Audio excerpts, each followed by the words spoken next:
Hey guys, Sugar John coming at you with another Diablo 4 video. Now, like the title suggests of this video, what I'm going to do is I want to compare all the ARPG games that are really going to be relevant in 2023.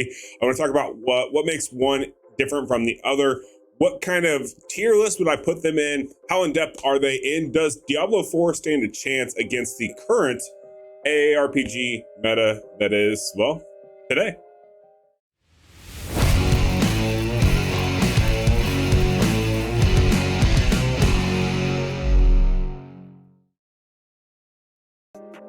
All right, so first things first, let's go ahead and let's just address the elephant in the room. And the general question that I'm going to be asking and kind of trying to answer in the point of this video is going to be, is Diablo 4 an actual AARPG game competitor, or is it going to be something that's going to be slightly different? And as far as the genre is concerned anyways, the reason why I say this is because, let's be honest, when we look at all the AARPG games out there, there's a lot of differences between the two, right? Also a lot of similarities. But the big thing that I'm trying to get at here is the simple fact that this is going to be the next installment of the franchise of a game and a franchise that I wouldn't say has died by any means, but unfortunately came under a lot of negativity with the release of Diablo Immortal. Now, I do know that did not affect any of the hardcore Diablo 3, Diablo 2 players. You guys are almost like a cult, to be honest with you. But what I want to talk about and compare is the simple fact that Diablo 4 from the beta, we don't get to see the whole picture, right? We've heard about the end game, and it seems like every time Blizzard does an announcement for Diablo 4, they're re-explaining the basic fundamentals of Diablo 4, which then leads to some additional questions. So, where would Diablo 4 rank in the ARPG scene currently?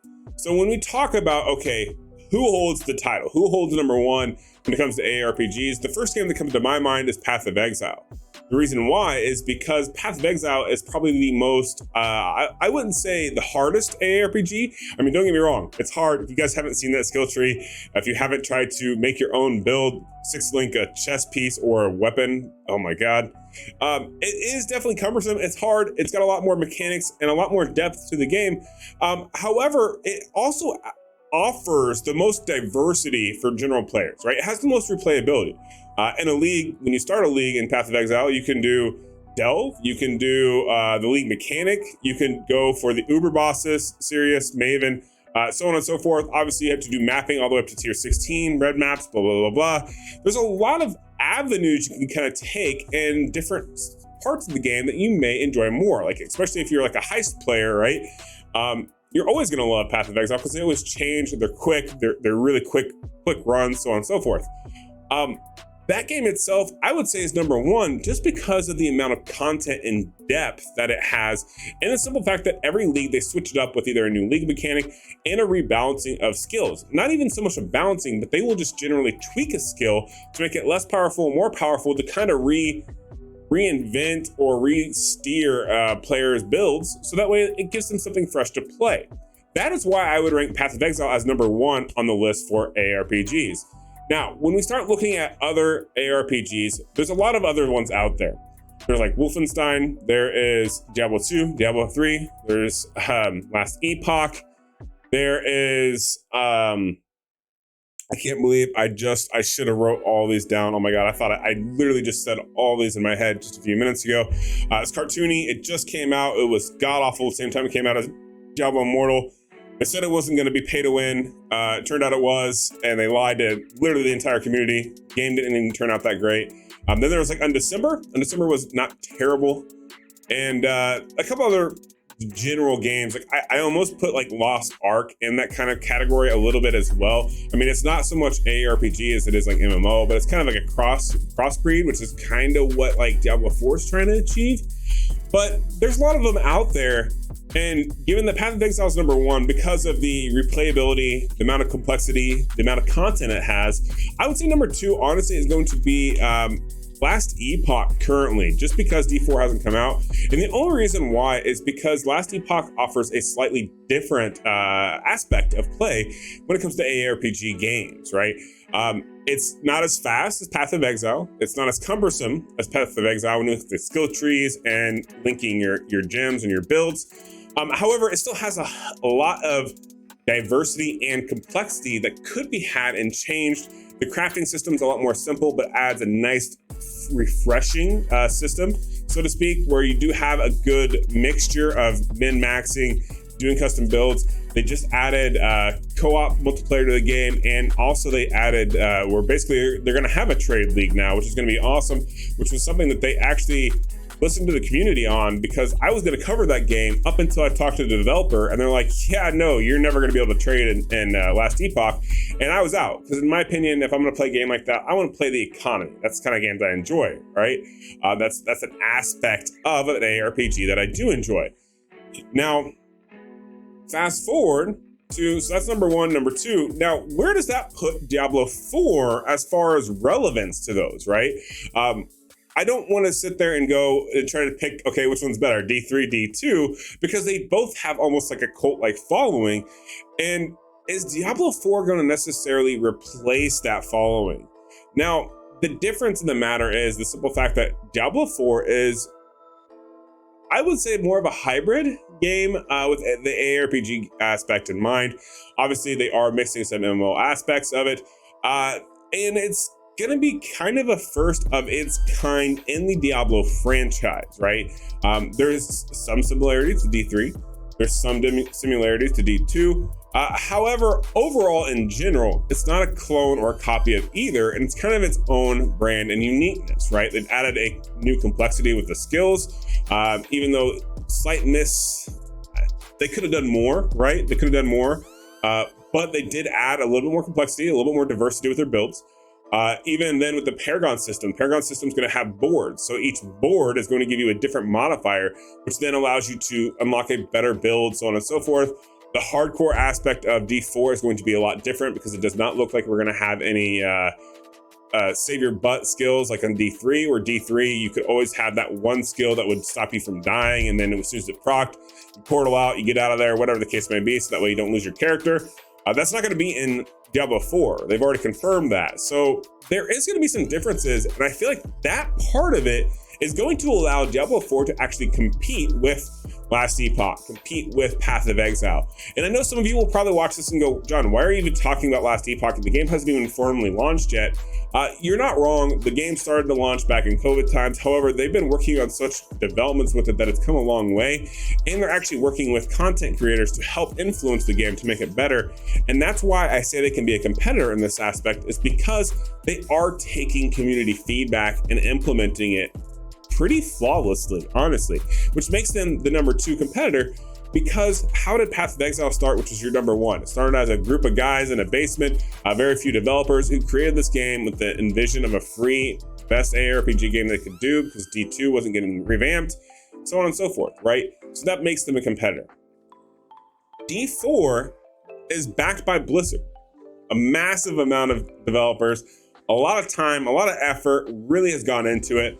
And you can see it, right? You can see it from the trailers they do. A lot of the people, yeah, I understand there's going to be scripts or whatever, but you can just genuinely see some of the creators of Diablo 4 have pride and passion they've taken to put into the game, right?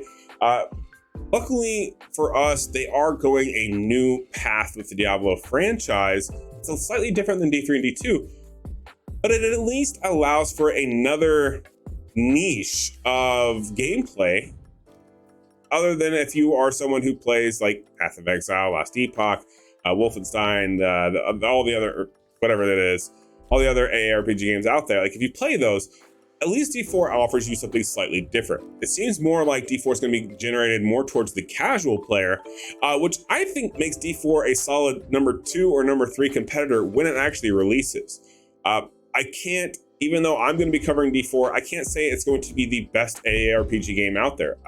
I'm sorry, I just can't. And the simple fact of the matter is the replayability of D4 will probably never touch that of Path of Exile, just because of the level of complexity and the variety that they've done.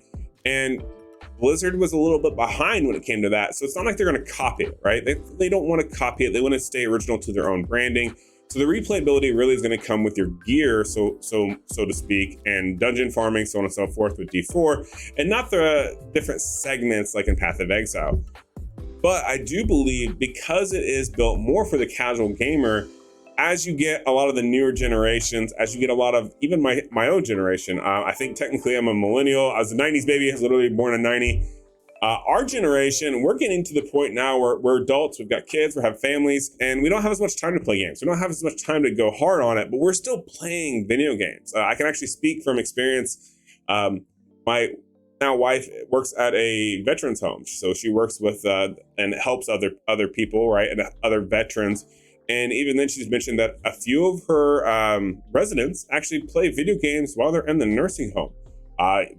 Back up 5-10 years ago, that wasn't a thing, right? So video games are definitely becoming more popular, especially in our generation, and even a lot of the younger generations, right? Because it's our children that we're raising that are kind of taking on this aspect of gaming.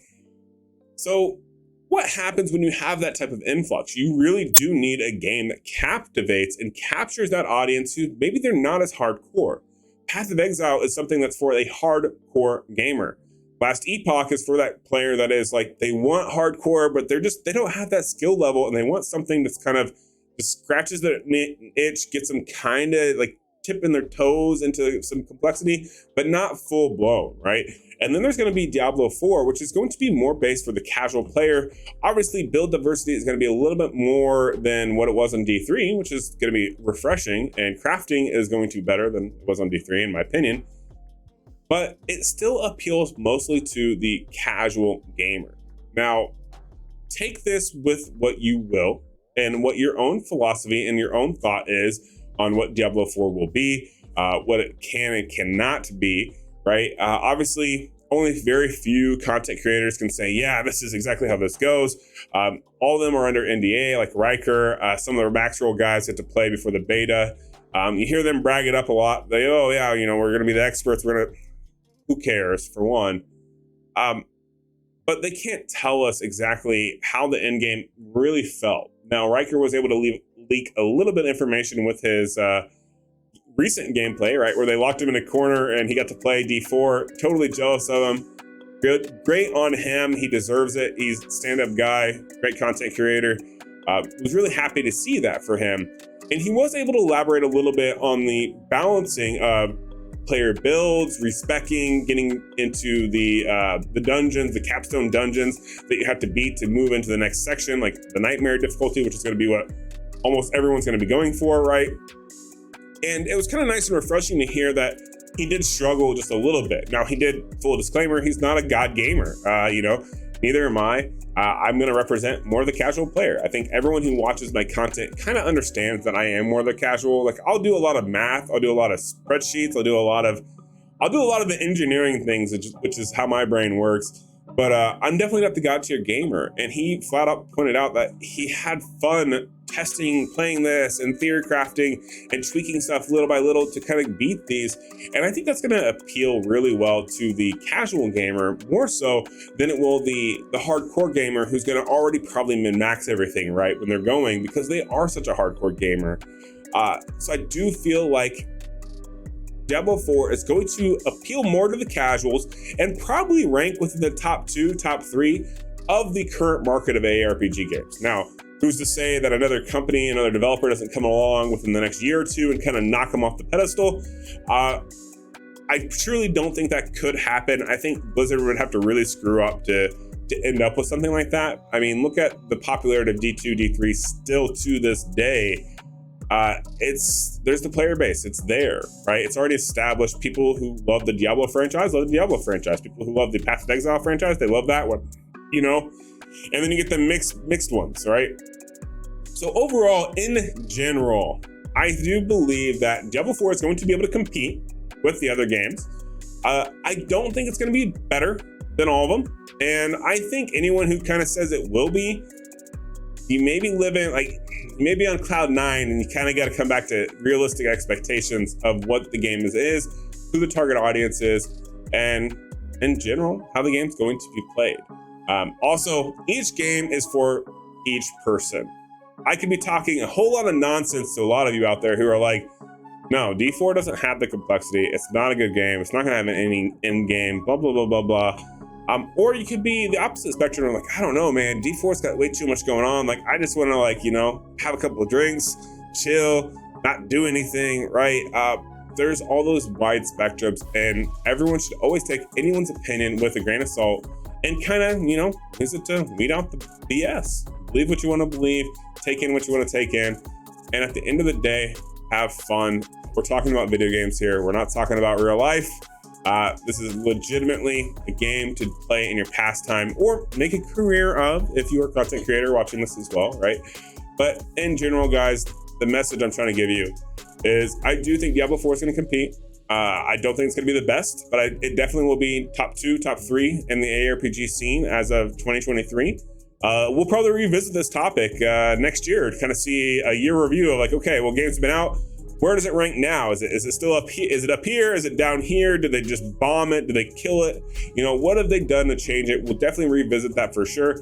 But yeah, that's gonna do it for this video. Hopefully you guys enjoyed it. If you did, please make sure to like and subscribe. I'm gonna try to keep making daily content. Unfortunately, because I just got back from a massive vacation, because I got married, now I'm gonna have to basically go on the road all the time to catch up for work because I was out of town. And so I'm actually gonna be going out of town tomorrow. But I'm gonna try to record a couple videos today. I'm gonna try to maybe record some videos while I'm in the hotel, whatever the case may be. I may not have my camera on. I may just be background footage with me talking. But I'm gonna try to do my best to keep daily content because I'm definitely gonna be prepping, getting ready, and I want you guys to prep and get ready for D4 as well. And yeah, hopefully you guys enjoyed this video. Hopefully I see you guys in the next one. Have a good rest of your day. Peace.